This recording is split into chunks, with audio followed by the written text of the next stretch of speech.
Hello everyone, আসসালামু আলাইকুম সবাইকে। সবাই কেমন আছেন? আশা করি সবাই অনেক অনেক ভালো আছেন। আমিও আল্লাহর রহমতে অনেক অনেক ভালো আছি। সবাইকে আমার চ্যানেলে স্বাগতম। তো আজ আমি নতুন একটা টিপস নিয়ে চলে আসলাম। সেটা হচ্ছে বছর জুড়ে কীভাবে পাকা আম সংরক্ষণ করা যায়, সেই টিপস নিয়ে আজ আমি আপনার মাঝে হাজির হয়েছি, আপনাদের মাঝে। তো আশা করি ভিডিওটা শুরু থেকে শেষ পর্যন্ত অবশ্যই দেখবেন এবং স্কিপ করা যাবে না। যদি আপনি স্কিপ করেন তাহলে অনেক কিছু মিস করে যাবেন। তো এখানে সর্বপ্রথমে আমি বেশ অনেকগুলো আম নিয়েছি। এখানে আমার বাসায় প্রায় 15 কেজি আম এনেছে। তো আমি সবগুলো একই প্রসেসিংয়ে করিনি, তিন টিপসে করেছি। তো প্রথম ধাপটা আমি শেয়ার করব আজ আপনাদের সঙ্গে, তারপরে ধাপগুলো অন্য কোনো দিন ভিডিওতে শেয়ার করব। তো আমি এখানে কিছু আম নিয়েছি, এটাতে হয় না, তা আমি বড় একটা স্টিলের বোলের ভিতরে আম নিয়েছি। আমগুলো আমি 2-3 বারে আমগুলো ভালোভাবে ডলে ডলে ধুয়ে নিয়েছি। যেহেতু আমগুলো অনেক সুদূর থেকে এসেছে, তাই আমগুলো ভালোভাবে ধুতে হবে। যদিও একদম ফ্রেশ আম, অরিজিনাল ফরমালিন মুক্ত একদম অরিজিনাল আম, তো সেহেতু এগুলো আমার, তারপরও আমি 2-3 বার ধুয়ে নিয়েছি অফ ক্যামেরায়। আর এখানে আমি মাত্র একবার দেখালাম। তো আম কম বেশ সবারই পছন্দ, আমার তো ভীষণ ভীষণ পছন্দ। আমের ভিতরে যে কোনো ফলের মধ্যে সবচেয়ে বেশি ফল পছন্দ হচ্ছে আম। আর আম লাভার আমি, সকালে আম বিকালে আম ভীষণ পছন্দ। মূল কথা, আমার আম ভীষণ পছন্দ হয়। আমি ভাবলাম একটু প্রসেসিং করে রাখি, ফ্রিজে ফ্রোজেন করে রাখি, যেন আমি সারা বছর রেখে খেতে পারি। তারপরে এই যে দেখুন, আরেকটা বলেও সেমভাবে নিয়েছি। বেশ অনেকগুলো আম দেখতে পাচ্ছেন, এগুলো হচ্ছে আম্রপালি। তো আমি দুইভাবে আমগুলি নিয়ে, একটা হচ্ছে এই জালিতে রাখছি, আর একগুলি হচ্ছে একটা বলে রেখেছি। এই জালিতে রাখার কারণ হচ্ছে পানিটা ভালোভাবে ঝরে যাবে। আর যদি জালিতে না রাখি তাহলে পানিগুলো ভালোভাবে ঝরবে না। যারা যারা এখনও আমার চ্যানেলের সাথে যুক্ত নেই, অবশ্যই আমার চ্যানেলের সাথে যুক্ত হয়ে অল নোটিফিকেশানটা বাজিয়ে রাখবেন, যেন নতুন নতুন রেসিপি এবং টিপস সহজে পেয়ে যান। তো এখানে আমি প্রথম কিছু আম কেটে নিব। মুখটা কেটে 4 ফালি করে নিব, কারণ আমি আটিটা নিব না। আটি তো সংরক্ষণ করা যায় না, তাই আমি আটিটা নিব না।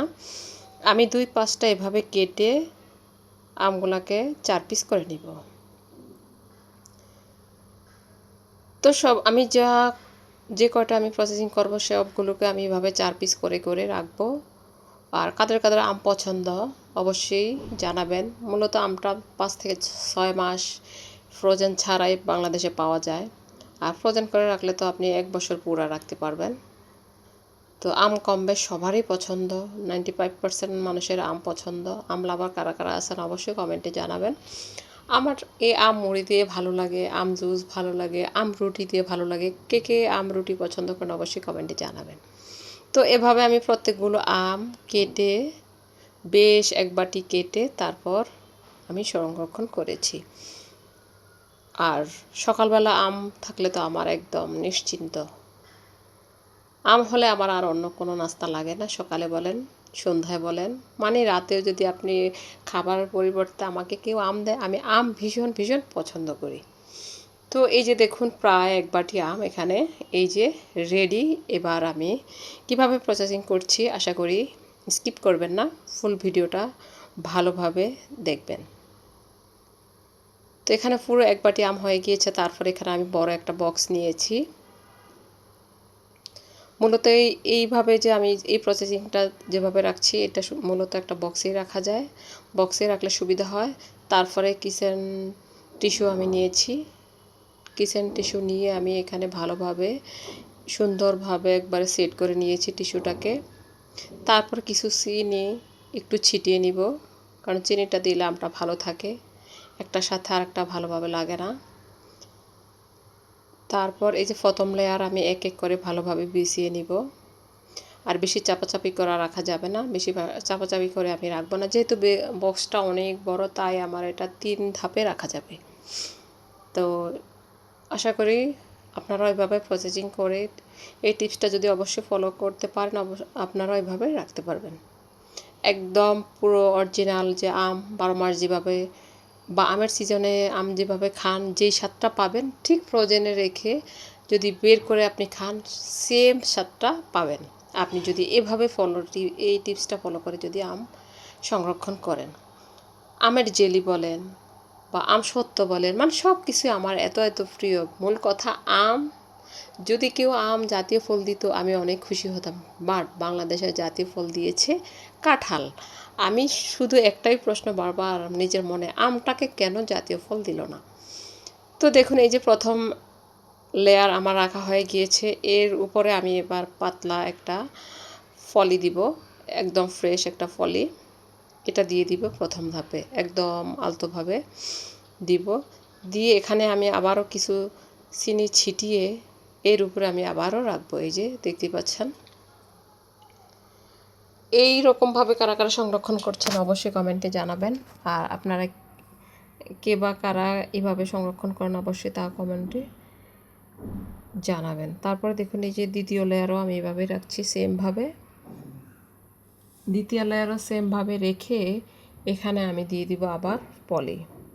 দেখতে পাচ্ছেন একটু আলগা আলগাভাবে রাখতে হবে, বেশি চাপাচাপি করা রাখা যাবে না, যেহেতু পরে এটা একদম ফ্রোজেন হয়ে যাবে। একদম ডিপে রাখতে হবে, এটা নর্মালে কোনো রাখা যাবে না, মূলত এই আমগুলো ডিপে রাখতে হবে। আবার ভাববেন না যে এটা নর্মাল ফ্রিজে রাখবো, এটা ডিপে রেখে দেব। যখন আম খেতে মন চাইবে তখন এটা বের করে খাবো বা জুস করতে পারবো, সব রকমের খেতে পারবো। তাই এটা আমি সিল্কা সহ এভাবে রেখেছি। আর কিছু রেখেছি পুরো আস্ত, কিছু রেখেছি আবার সিল্কা ফেলে। আমি তিনভাবে আমটাকে সংরক্ষণ করেছি। তো আমি একটা ধাপ আপনাদের সাথে শেয়ার করলাম। তারপরে দেখুন দ্বিতীয় ধাপে রাখার পর আবারও আমি এখানে পলি দিয়ে দিচ্ছি। পলি দিয়ে এবার আমি আবারও এখানে দ্বিতীয় যে কয় টুকরো আম আছে সেগুলো এখানে আবার দিয়ে দেব। তো ভালোভাবে আমি একটু দ্বিতীয় লেয়ারটা ভালোভাবে দিয়ে পলিটাকে ঠিকঠাক করে চেপে দিচ্ছি। আর বেশি চেপে রাখা যাবে না, একদম আলতো হাতে পলিটা লাগিয়ে দিতে হবে।